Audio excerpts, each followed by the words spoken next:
Ce soir, nous recevons Hélène Geoffroy. Bonsoir. Bonsoir. Merci d'être avec nous sur BFM Lyon. Vous êtes maire de Vaux-en-Velin, candidate à votre succession, candidate également à la métropole sur la circonscription Rhône-Amont. Alors, on le rappelle, vous êtes socialiste. Vous avez été élu en 2014 à Vaux-en-Velin après des décennies de communistes. La semaine dernière, David Kimmelfeld, le président de la métropole, dissident La République En Marche, a apporté son soutien pour les métropolitaines à votre candidature. Le comité de La République En Marche, lui, a annoncé vous soutenir pour les élections municipales. On s'y perd un peu dans tout ça. Vous partez avec quelle étiquette pour cette élection ? Non, mais je crois que c'est assez clair. J'ai une candidature investie par le Parti socialiste. Mais j'ai pris le parti de rassembler très largement, que ce soit sur l'élection municipale ou à l'élection métropolitaine. Je l'avais d'ailleurs déjà fait en 2014 où aux côtés des socialistes, il y avait les radicaux de gauche, les centristes, le MoDem. Et aujourd'hui, en réalité, il y a des personnes venues d'horizons divers. Mais pour une municipale, vous savez, le plus important, c'est d'avoir des citoyens qui soient engagés, qui partagent le même projet. Et c'est ainsi que j'ai le soutien de La République En Marche, des personnes qui sont à agir et des socialistes, des radicaux de gauche, des militants écologistes, de Génération S, tous avec une même envie, travailler sur le projet de redressement de Vaux-en-Velin. Et puis pour la métropolitaine, David Kimmelfeld a fait le choix de soutenir la liste que je porte. Et c'est ainsi aussi que je le soutiendrai à l'élection de la présidence de la métropole, parce que nous travaillons ensemble depuis plusieurs années. Et là, l'attention pour l'ensemble des territoires, et notamment pour cet Est lyonnais, qui participe à l'attractivité de la métropole et qui a besoin qu'on travaille son équilibre. On peut donc être soutenu par La République En Marche à la municipalité et par un candidat dissident La République En Marche à la métropolitaine. C'est pas un peu contradictoire tout ça ? Ce qui montre simplement que lorsque l'on est sur une municipale, ce qui est reconnu, c'est la qualité du travail d'un maire, et je le prends ainsi. Il y a une reconnaissance par différentes familles politiques et surtout par différentes personnalités que l'on est capable de bien travailler. Moi, je suis une femme, effectivement, du Parti socialiste. Je pense que c'est assez clairement dit. Mais ça m'empêche pas, sur une vie locale, de rassembler très largement. Après, il peut y avoir des divergences au niveau national sur des politiques nationales. Mais vous savez, ce que nous demandent les habitants sur les territoires, c'est de travailler à leur développement, à leur équilibre et puis surtout les grands sujets qui nous concernent. Alors, on va parler de Vaux-en-Velin, justement. Comme à Lyon, d'ailleurs, la gauche n'a pas réussi à s'unir pour ces élections. Il y a Ange Vidal face à vous, Stéphane Bertin aussi, qui siégeait à vos côtés, se présente face à vous. Les écologistes ont décidé de partir seuls pour ces élections à Vaux-en-Velin. Votre position sur cette gauche désunie, c'est pas un peu dommage ? Moi, je fais partie d'une gauche et en tout cas d'un positionnement de, comment dirais-je, de celles et ceux qui souhaitent gérer une ville. J'ai, pendant 6 ans, redressé la ville de Vaux-en-Velin, contribué à développer tout le champ de l'éducation. 4 écoles sont lancées ou construites. J'ai travaillé sur les questions de sécurité. Moi, j'ai toujours été dans la question du réel. Alors, on a une vision de justice sociale, de transition écologique. C'est des valeurs que j'ai portées pendant tout ce mandat et que je porterai si les Vaudois me font de nouveau confiance. Et donc, le plus important, ce n'est pas simplement de se dire quelle union on réalise, c'est surtout quel projet on veut porter. Et est-ce qu'on est prêt à gouverner et à gouverner avec les contraintes telles qu'elles existent pour apporter des réponses réelles sur le quotidien. Nous, à Vaux-en-Velin, on a une ville très jeune. La jeunesse a besoin que l'on continue à lui apporter des réponses en termes d'emploi et de réussite. C'est un engagement que j'ai porté pendant le mandat et que je continuerai à porter. Le taux d'abstention à Vaux-en-Velin, il est très important, on le sait, pendant les élections. 56% aux dernières élections municipales en 2014. C'est-à-dire que moins d'un électeur sur 2 se déplace aux urnes pour ces élections.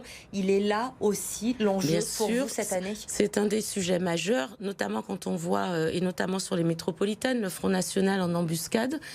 Et ça a été pendant toutes ces 6 années, la création de plusieurs instances de démocratie participative avec la conviction que si les habitants savent à quoi sert le vote et voient que ça peut changer la vie quotidienne, ils y reviendront. C'est un enjeu majeur pour notre démocratie et j'espère qu'à ces prochaines élections, nous verrons un taux de participation plus élevé. La sécurité va être au cœur de votre campagne, vous l'avez dit. Ce week-end encore, on a pu assister à un conflit entre automobilistes qui s'est très mal terminé. L'un des hommes est plongé en coma artificiel. Depuis la rentrée scolaire, on le sait également, plusieurs établissements doivent faire face aux dealers qui se trouvent devant le portail des écoles. Il y a des règlements de compte en pleine journée.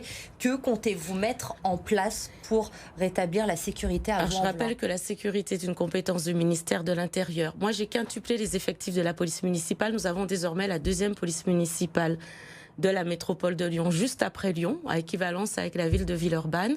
J'ai doublé le nombre de caméras et j'annonce un effectif de 100 policiers municipaux, ce qui fera de nous un effectif majeur avec, dans le même temps, des actions de prévention.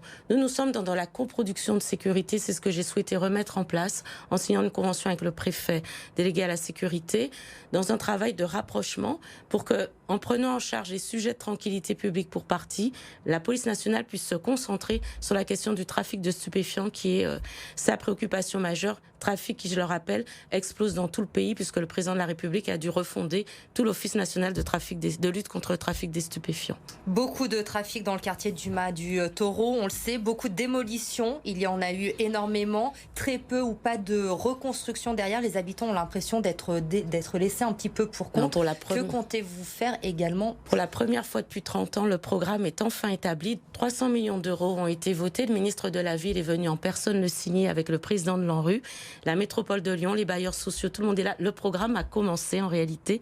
Si vous allez au Mas du Taureau, vous verrez les échafaudages pour la rénovation des bâtiments. La médiathèque portée par Rudy Ricciotti, qui a construit le MUSEM à Marseille, est en train de s'élever au cœur du Mas du Taureau, ce qui en fera un lieu emblématique. C'est peut-être pas le bâtiment prioritaire parce que ça veut dire que nous redonnons de la valeur à notre ville et que nous reconstruisons les écoles, les logements sont programmés, les commerces aussi. Les 300 millions d'euros ont enfin été signés.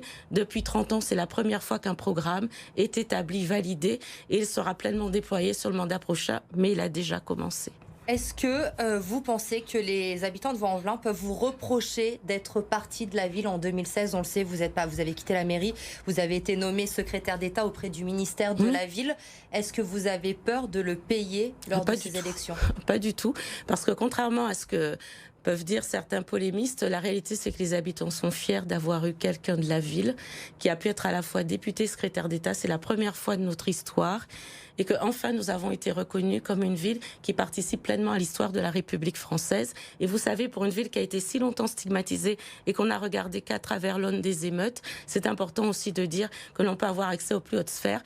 Et peut-être savez-vous, si nous avons 300 millions d'euros sur le Mas du Taureau, ce n'est pas peut-être par hasard non plus, c'est peut-être lié aussi aux fonctions que j'ai pu occuper. Dernière question rapidement, on sait que vous êtes très investi pour que le tram arrive jusqu'à Vaux-en-Velin. On en est où sur ce sujet? Est-ce que ça avance? Enfin, depuis 1977, cette fois-ci, vous savez, j'aurai eu le mandat qui aura permis de construire la première école depuis 40 ans et qui aura lancé les études de faisabilité du tram alors que le métro nous était annoncé la première fois en 1977. Ça y est, c'est parti, c'est faisable sur le prochain mandat. Nous avons les premières esquisses de tracé et donc il ne nous reste plus qu'à nous assurer, et c'est le sens d'un vote décisif aussi sur la métropole, qu'il puisse bien être lancé au prochain plan de mandat, mais tout est prêt pour que ce soit le cas. Merci beaucoup Hélène Geoffroy d'avoir été avec nous ce soir sur BFM Lyon. Je le rappelle, vous êtes maire de Vaux-en-Velin, candidate pour votre succession et candidate également à la métropolitaine pour la circonscription Rhône-Amont.